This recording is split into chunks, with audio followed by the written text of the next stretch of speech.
Ah, yes, I love these, so fun. So we can tell we got a papule, kind of a sessile papule. And again, the dermatologist doesn't have to tell me. I can tell this got to be a papule. Look, there's where the normal skin is. Here's where the normal skin. And we've got a little collarette, the skin kind of wrapping under the edge. And then this nodule's bulged up from the skin surface. I can tell that clinically it must have been scaly and crusty because it's got parakeratosis and serum crust on the surface. And someone, Philippe Lefrançois, I apologize, my French pronunciation is just terrible. Je parle un peu français. And after I say that, you're like, yeah, clearly, very little. So in any case, yeah, right away, you nailed it. Tricholemoma or tricholemoma, whichever name you like. And by the way, I did a video interview of Ron Rapini for the American Society of Dermatopathology. If you go to their YouTube channel, there's a whole bunch of video interviews. And I've done a lot of them, and so I'm a little biased, but it's not, they're not great because of me. They're great because we were interviewing all these amazing legends in the field of dermatopathology, and it's really awesome to get to sit there and hear their stories. So I feel very honored to get to be the interviewer, but I particularly selected that I wanted to be the one to interview Dr. Rapini because he's so funny, and he said so many funny things during sign out when I was a resident, and I tried to like kind of, you know, get him to say those things again. And so I asked him at the end of the video what his favorite tumor. I said, what's your favorite skin tumor? And he's like, oh, I don't know. He's like, I guess tricholemoma, because he said, I used to dictate it. And back before they had like, you know, back when they had dictations on cassette tapes in the olden days, he's like, and then he'd give it to his transcriptionist who was in the next room. And every time he said tricholemoma, she would always laugh because it was like a tricky tumor. And so I was like, that's just solid gold for dermpath comedy. Okay. So yeah, this is a tricholemoma.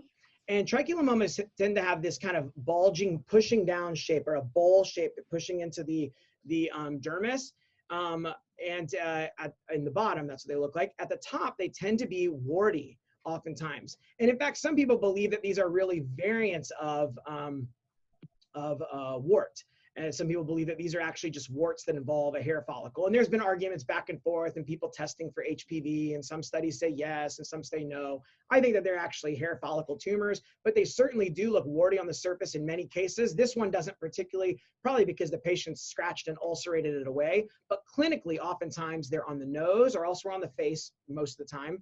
And they often clinically think it's either wart versus basal cell carcinoma.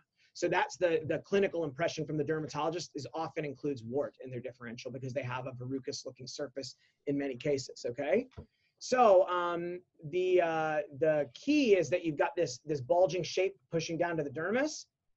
The cells are kind of basaloid, like a basal cell carcinoma a little bit, but they have clear cell change. This one's beautiful, and this is one of these times where we say clear cell, but what we mean is light pale gray, right? Or something like that. They're not like totally clear like a sebaceous clear, but we have these pale epithelial cells, pale kind of basaloid cells, and the amount of pale clear can vary quite a bit from case to case. I would say this case is like picture perfect, better than what we usually see in practice. Much of the time, it looks kind of like this, basaloid with just a little area of kind of pale clear cytoplasm.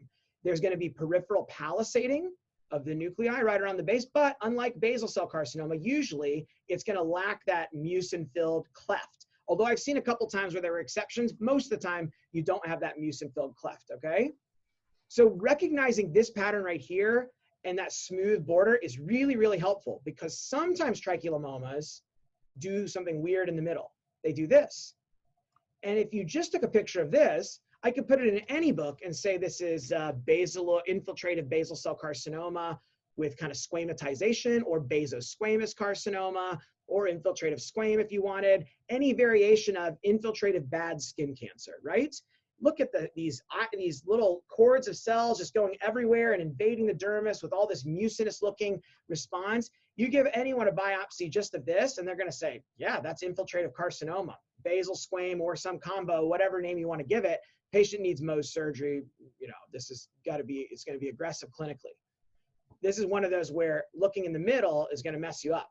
Looking at the edge, we can tell, no, this is not infiltrative at all. This got this beautiful smooth border that's not infiltrative in any way. All the stuff that looks infiltrative is pseudo-infiltrative in the middle of the lesion. It's just all tangled up. You can actually see the same phenomenon in nodular basal cell carcinomas, actually. Basal cell carcinomas that in the middle look very infiltrative and more phaeform looking, but out at the periphery clearly have smooth borders and are not invading far away from the main tumor mass. So this concept of having this busy area in the middle of a tumor is very characteristic of this version of tricholemoma, which we call desmoplastic trichilemmoma. It's a tricholemoma with this desmoplastic change in the middle.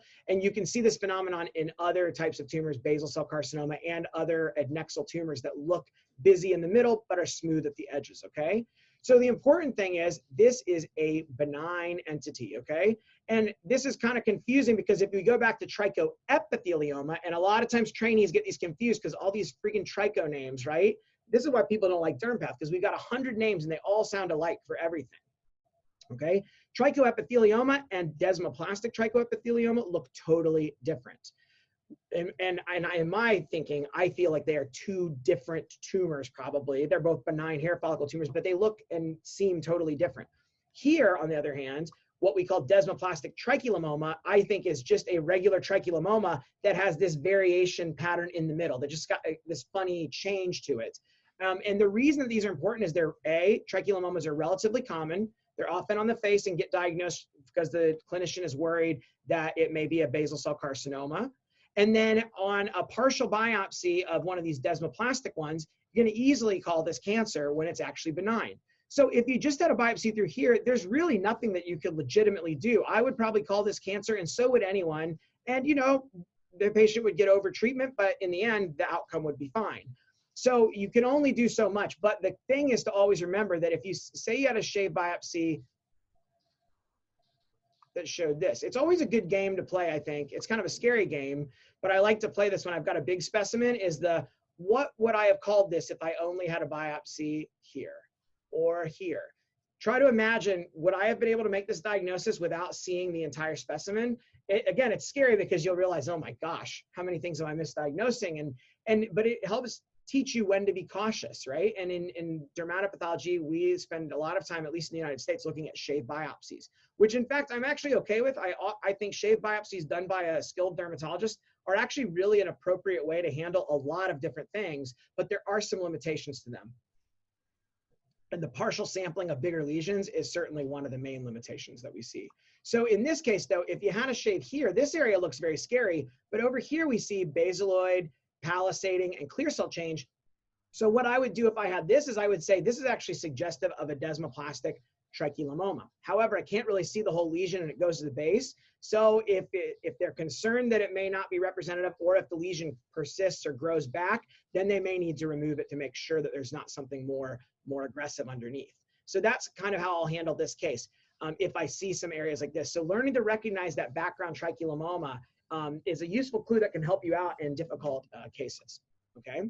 So the other thing is I've gone back and forth in, you know, it's fun to recognize this pattern and to use it for teaching, but in my path report, sometimes I just call this trichilemmoma. If I got the whole thing and I'm totally sure it's a benign trichilemmoma, if it was just this and I had to hedge and say I'm not sure, then I'll bring up it could be desmoplastic trichilemmoma.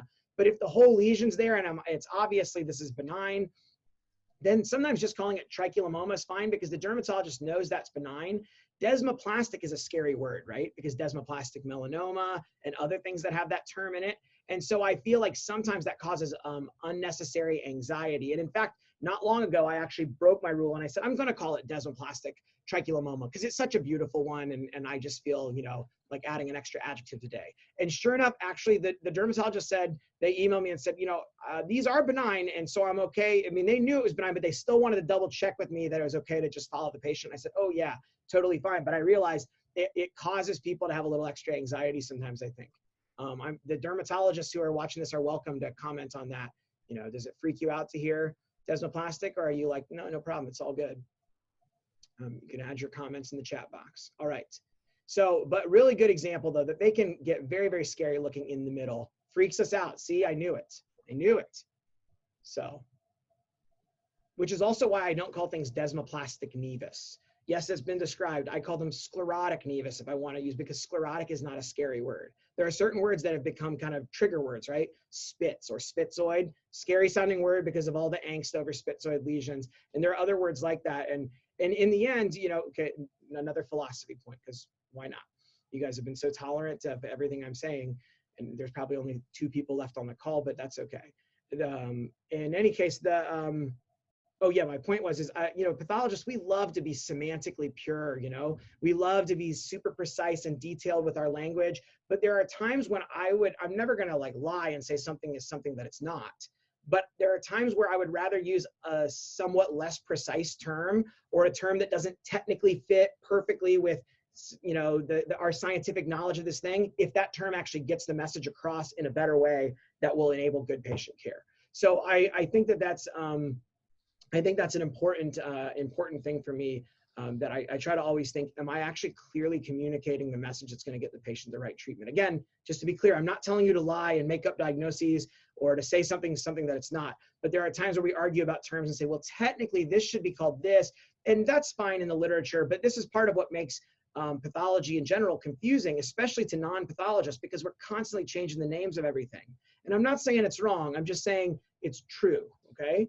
You know, that there are times where our renaming of things to be technically accurate causes problems. And I love that someone just said that Sarah Jean Pilon said, know your clinicians. It's totally true.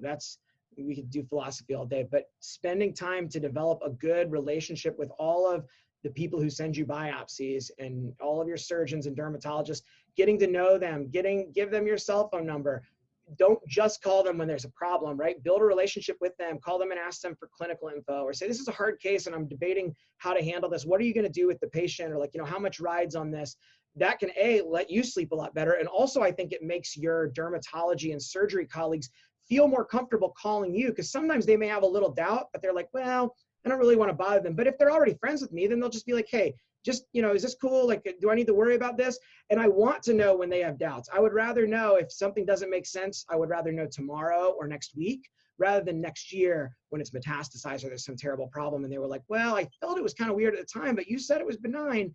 I would rather know now. Again, then only my ego suffers and the patient doesn't get hurt. So build that trust, build that rapport. That you don't want the first time that you call your dermatology colleagues to be when the lab's lost a specimen or it dissolved during processing. That's not a great, fun way to start a relationship. And those things will happen no matter how good your lab is. It happens to everybody in every lab. There's going to be problems.